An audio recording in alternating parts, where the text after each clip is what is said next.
안녕하세요. 티끌 모은 돈으로 공모주도 넣고 열심히 살고 있는 삼준마입니다. 반갑습니다. 이제 장마가 시작된 것 같네요. 날이 꿉꿉하고 비도 오고 하지요. 이런 날일수록 더욱 밝고 활기차게 지내셨으면 좋겠습니다. 우선 저는 5인 가족, 아이를 셋 둔 아줌마이고요. 저는 결혼 당시에 LH에서 살았었는데 집 없는 서러움도 겪어보고 그로 인해서 내 집 장만을 해야겠다는 생각이 많이 들었습니다. LH에서 살다 보니까 아무래도 무시하는 사람들도 참 많았는데요.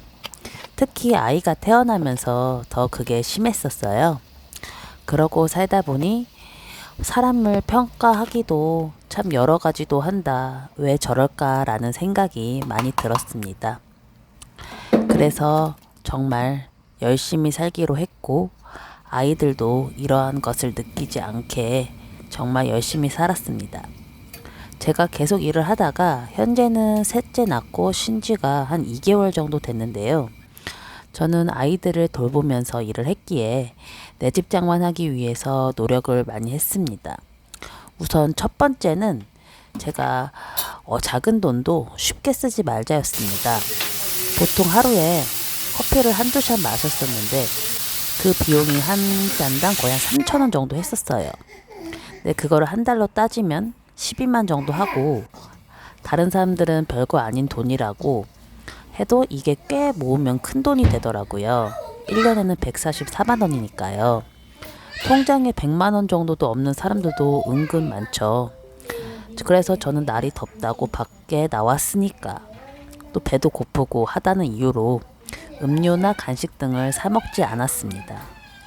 저는 늘 물을 갖고 다니거나 커피를 내려서 갖고 다니거나 아니면 아이들 간식은 제가 직접 만들거나 아니면 삶은 계란 같은 것들을 갖고 다녔고요. 그리고 무조건 나갈 때는 배를 든든히 채워서 식사 후에 나가는 것도 아주 비용 절감이 크더라고요. 특히 공복에 마트나 밖에 나가다 보면 10만 원은 정말 우습게 깨지더라고요. 그래서 저는 밖에서 돈을 덜 쓰기 위해서 늘 집에서 해결하고 갔고요. 그리고 우선 두 번째는 뚜렷한 목표가 있어야 합니다.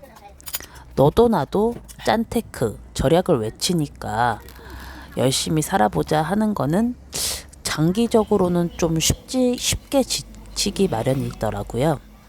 우리가 밥을 차릴 때 한 끼를 차리더라도 우리가 무얼 먹을지 거기에 대한 양념이 뭐가 들어갈지 여러 가지로 생각하잖아요.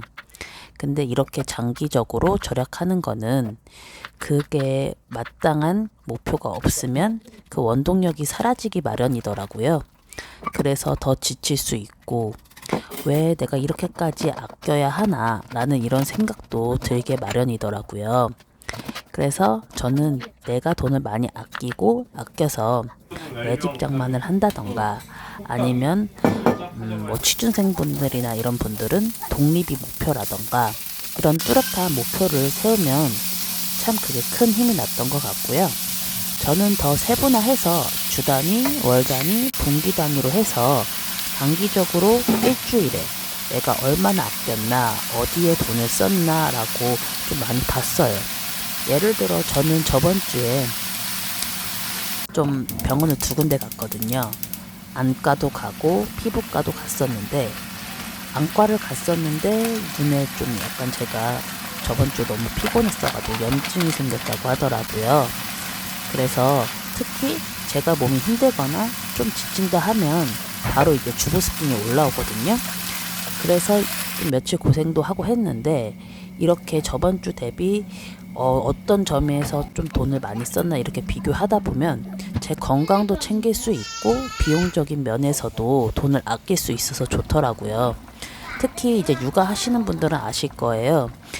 또 저는 또 아이가 셋이고 이제 막내는 가정보육을 하고 있는데 시간이 없다 보니까 아이들 주려고 반찬이나 이런 건 정말 맛있게 하는데도 저는 그거를 바로 먹진 않고 시간이 급하다 보니까 인스턴트를 가끔씩 먹기도 하거든요. 왜냐면 빠르게 배 채울 수 있으니까요.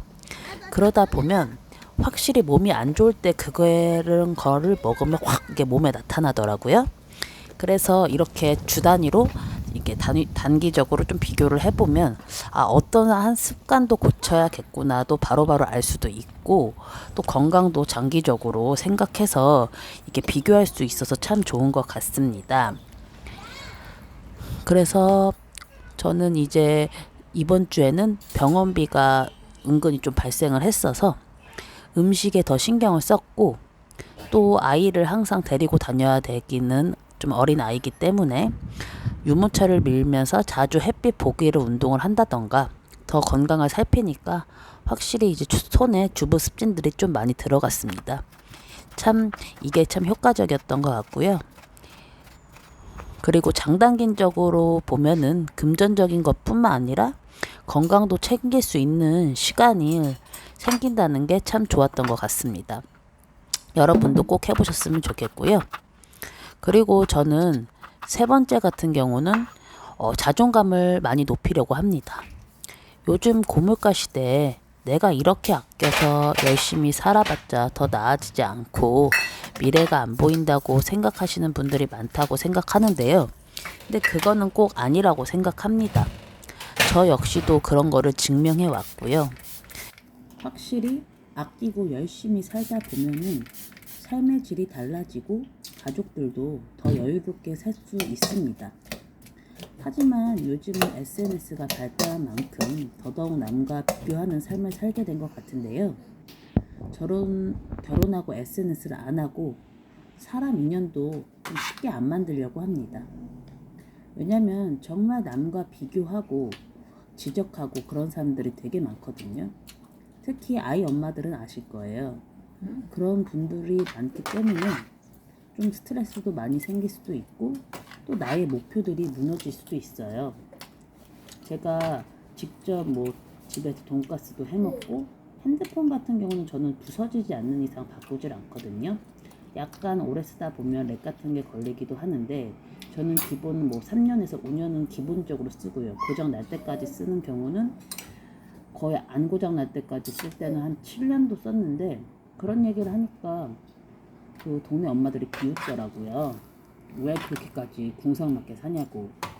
근데 그런 얘기들을 들으면은 은근 현타 올 때가 있지만 다시 마음을 다잡거든요. 근데 굳이 쓸데없는 인연들을 만들어서 이러쿵저러쿵 할 필요가 없더라고요. 그래서 자존감을 높이면서 그런 사람들 만나는 대신에 진짜 아이들에게 더 정성을 쏟는다던가 아니면 취미생활을 하거나 하시면 좋을 것 같고요. 또 보통 월급을 받거나 인센티브를 받는다고 하면 충동구매 자기 만족 소비를 하는 분들이 되게 많더라고요. 저는 자기 만족이라는 거는 좀 없다고 생각해요. 그래서 저는 지금 하나하나 건강하게 가족들과 살고 있는 것만으로도 참 감사하다고 생각하고 있고요. 그래서 늘 아침에 일어나서 감사 인사를 스스로에게 합니다. 요즘은 감사라는 말이 점점 어려워지는 것 같아요. 그래서 저는 밥을 늘 하면서 살 수 있는 집이 있고 또 가족들과 즐겁게 살 수 있는 곳이 있다는 것만으로도 참 감사하다고 생각이 드는 요즘입니다. 그리고 또 명품이나 겉으로 보기에 화려한 것들이 또 아니라고 생각이 들고요. 저 역시도 젊었을 때는 허황된 소비를 많이 했는데요. 진정 내 목표랑 무엇이 나를 기쁘게 해주는가 잘 생각해 보니 저의 과거의 삶이 정답이 아니었던 것 같더라고요. 모두 충동구매를 조금이나마 없애시고 남들과 비교하지 않고 정말 열심히 살아서 내 통장 잔고가 쌓이는 기쁨들을 저 역시도 같이 느껴보고 모두 느껴보셨으면 좋겠습니다. 요즘 습도가 높은데요. 얼굴 찌푸리지 마시고 즐겁게 늘 건강하고 감사한 하루가 되셨으면 좋겠습니다. 지금까지 영상 봐주셔서 감사합니다. 구독과 좋아요는 저에게 큰 힘이 됩니다. 감사합니다.